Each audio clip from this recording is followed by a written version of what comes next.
Hi, this is Justin here for Raised Rural Family. If you are watching this video, fair warning, this is our very first video. We are taking a step to be, I don't want to say the word content creator, but just to kind of video document our lives. You know, I've been watching some homestead channels for years, and there's some really good ones out there that I've really enjoyed. And as I watch these channels, I realize that it's all the stuff that we do here at our house on a daily basis. So I just want to video document that. A little bit what you're going to see on this channel is it's going to be me and my wife Jody and our 3 children. And we are a family here in southeastern Ohio. Our kids are homeschooled, so they're here a lot. And we have about a 30-acre homestead. We run chickens, not a lot. We're getting into meat birds, we garden, and just overall, we live our lives outside in the country life. And there's just so many little things that other people that want to experience this lifestyle, they may have questions, they may be interested. And I just want to be a help to them and possibly, if I can, be entertaining at the same time. So we all play music as well. So you're going to hear a little bit of music on here. We're not afraid of our faith. But if you're watching this, I would ask you to just stay tuned, because we got some interesting stuff we're going to be doing here at the homestead this summer. Some really exciting things with our garden, with our chickens, getting some additional animals, and just doing a lot of different things that we want to do here, because we really enjoy this lifestyle, and we want our kids to have the kind of childhood that so many kids in the world are missing today. So what you're going to see today is our very first video. It's not going to be anything too exciting, but it's just going to be some things that we did here around the house today with the kids, some little projects we're working on. But stay tuned, we have more content coming. Thank you for watching. Hey y'all, it's Justin here from Raised Rural.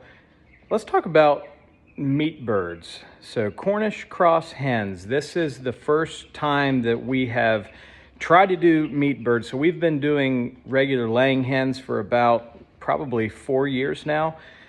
And we actually had an incubator and hatched a bunch of eggs a while back, and we ended up with like 35 chickens. And we decided that that was like way too many for us. So we were going to butcher some, and we tried eating them. And I will just say, well, they were not very good. So everybody kind of told us, hey, if you're going to raise chickens to eat them, you got to get meat birds. Particularly, you know, everybody kind of suggests the Cornish cross hens. So this is kind of our first experience with it. And we got about 16 birds, and in the process of about a couple of weeks, we did have 2 of them die. But overall, it's going pretty good. So if you see behind me, this is my contraption that I built. And there's my birds. Hey, chicks. Hey, chicks. So I built this contraption. You know, a lot of people buy like a feed trough or something along those lines. I wanted something a little bit bigger, and I thought about eventually kind of turning this into a chicken tractor, but it's very simple. So these are just 2x4 pieces of wood, and then I just wrapped the entire outside of it with chicken wire. And when they're little and they still need to be under the heat lamp, what I did was I put this, I don't know what the gauge is, but this is like construction plastic underneath of it. So when it's time to clean it, all I have to do is move the coop out of the way, take the plastic outside, and then blow it off. When I was doing laying hens, and we would have 30 or 40 in here at one time, I made the mistake of not putting plastic down, and it will, their poop will actually ruin your concrete. It will leave stains. It is disgusting. That's why a lot of people use the feed troughs. That way they have a way to just spray the thing out. But I'm a tightwad, and I was trying to be as cheap as I could. So far this has worked. I don't know how long We're going to be able to leave these little guys in here because there are some big differences between meat birds and laying hens. And I'll tell you some of the main differences. Number one, they eat twice as much. Number two, they drink twice as much water. Number three, they grow twice as fast. And number four, they poop twice as much. So it was definitely a completely different experience for us so far getting into this. Like I said, we've had these, Jordan, how long have we had these? A week and a half? It hasn't, I think 2 weeks. 2 weeks maybe, okay? So far so good, but we're only gonna be able to keep them in the garage for so long, and then I'm going to have to make some kind of chicken tractor. So might make for some very interesting videos. Remember, I'm new to all this. We're just kind of figuring this stuff out as we go, as a lot of people do. But I am going to video this. Maybe someone else can learn from my screw-ups, because that's the best way to learn. When we fail, it's not always, well, I didn't get it, I screwed up. Every failure is a learning experience. And that's what life on the homestead is all about. So see you guys next time. Raised Rural Family. Here we have Jordan's homemade bicycle ramp. And this is the beauty of when you homeschool, your kids can kind of do some extra things that they wouldn't normally get to do. And we try to let our kids do, I don't want them to get hurt or anything, but at the same time, we definitely want them to be able to build things. And when he got it in his mind that he was going to build a bike ramp, even though Dad wasn't home, he just said, heck with it, I'm going to do it. So Jordan, how did you build this bike ramp? It took me a while to figure it out. I found some wood in the garage, and then I had to cut these all in different pieces. How did you cut them? With my mini chainsaw. With your mini chainsaw. That's sketchy. But I guess you got to use what you got to do if you're going to do it. Then what'd you do? Then I had to nail them on, and then they were too wide, so I had to get little ones to nail them onto the top. Little ones at the top. It's not pretty, but you did a heck of a job. But the question is, does it actually work? Yes. It does?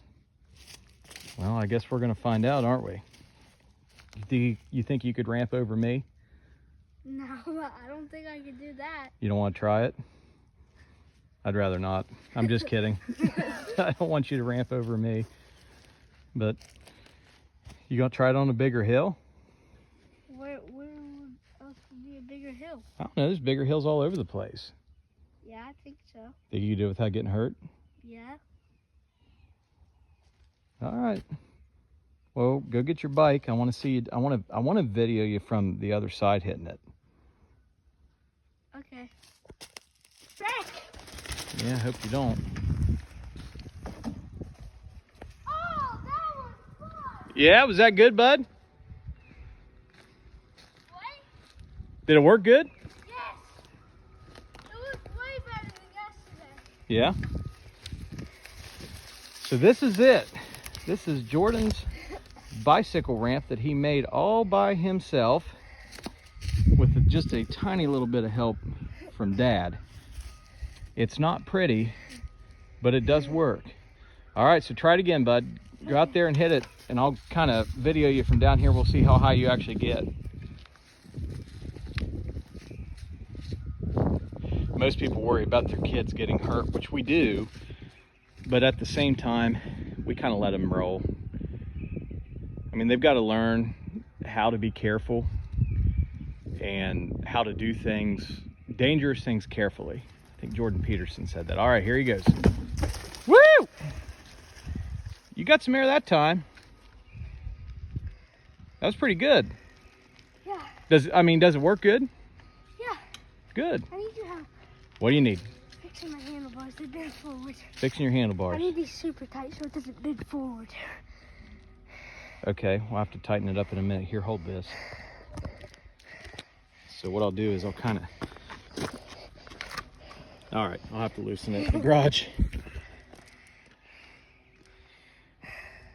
All right, hit it again.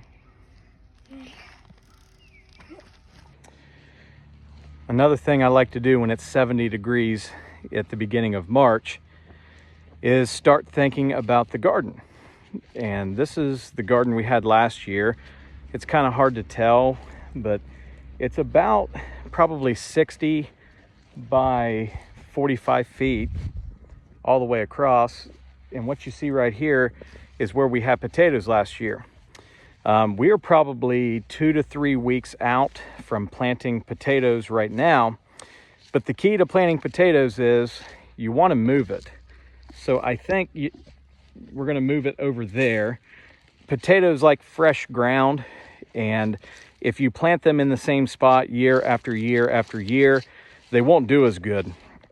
So I think what we're going to do is probably run the rows this way this year and do potatoes along this side. Now last year our potato crop did absolutely terrible. It did not produce very good at all. So we're hoping this year when we plant the potatoes, they're going to do a little bit better. But that's usually the first thing we want to get into the ground because it takes a while and they're cold tolerant. I don't know if the stores have them yet. We're always late. We typically don't end up getting the potatoes in the ground till the end of April, but this year we really want to try to get them in here at the beginning of March this year.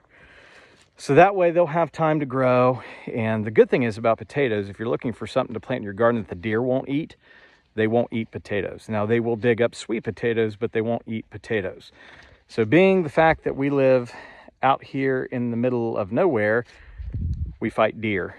So I have to completely electric fence this garden every year. A couple years ago, I had 2 rows of green beans in here, and they got up about 7-8 inches high. And then the deer came out one night and ate every single green bean clear down to the absolute dirt. So it's unfortunate, but every year as we make the garden bigger, I have to electric fence it. And this year, I believe my wife, Jody, is wanting to make it even bigger. It's always more. I don't know. That's just how it always goes. We always end up doing just a little bit more, a little bit bigger as we make the garden. And then we add stuff. Last year, we added spaghetti squash, and we planted 2 plants, and we had 35 spaghetti squash gourds out of that 1 or 2, I think 2 plants. So I don't know if we're going to do that again because I have enough in the freezer to last like 3 years. There's only so much you can do with spaghetti squash. But the corn and the beans and stuff like that, it works out pretty good. So being here in Ohio, we can't really go planting everything else till towards the middle end of May to watch that last frost date. It doesn't do any good. Everybody gets really excited in the month of April when it warms up, gets over 70 degrees. Everybody wants to plant, but if you plant too early, you could risk losing all of your hard work with a late frost. So we want to avoid that. But potatoes, if you're in the northern sections, I believe I'm not really great with my planting zones. I think southern Ohio is in zone 6, I believe. You can plant potatoes relatively early towards March. I've heard of people always saying they would plant them on St. Patrick's Day. So that is coming up. But really excited to expand the garden this year, make it bigger, and it's always an experiment with us. That's for certain. Need to get out here and clean up that mess. That came out of the chicken coop. And that's the beauty of chickens. If you have a garden, you can take all of their droppings from the coop and their bedding. We use straw. It doesn't compost that great. Some people put it in a pile, then spread it out. I just take it straight from the coop, put it on the garden. And the good thing is chickens are multi-use. Not only do you get eggs, you get some bug control, but they make a lot of poop. And when they make a lot of poop, you can use it on your garden. So that's what I like to do. I just kind of dumped it in a pile. I really need to spread that out. But that's all the new ground you see there that we kind of expanded last year. So it hasn't had as much compost going on it as the rest of the garden. Some people cover them up in the wintertime, but we just kind of leave ours open. I might try that at some point, covering the garden in the winter to see how it does. But I just come out every spring with a tractor and a tiller and just till it up. So that's kind of how we do it. But looking forward to it. Hopefully the next time you see us, we're out here planting some potatoes.